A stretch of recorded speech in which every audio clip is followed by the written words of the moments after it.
Magpapatuloy ang mainit at maalinsangang panahon sa maraming bahagi ng bansa ngayong pong Lunes.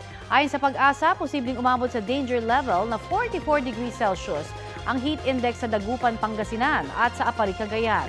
43 degrees Celsius sa Tuguegarao, Cagayan, Etxague, Isabela, Olongapo City, San Ildefonso, Bulacan at sa Sangli Point sa Cavite.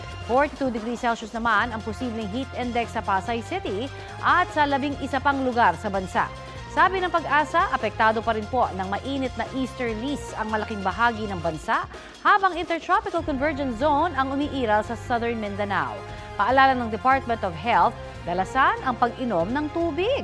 Iwasan muna ang iced tea, soda o soft drinks, kape at alak.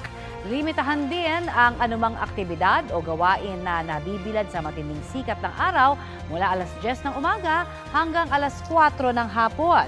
At kung lalabas, gumamit po ng sombrero, payong at sunblock.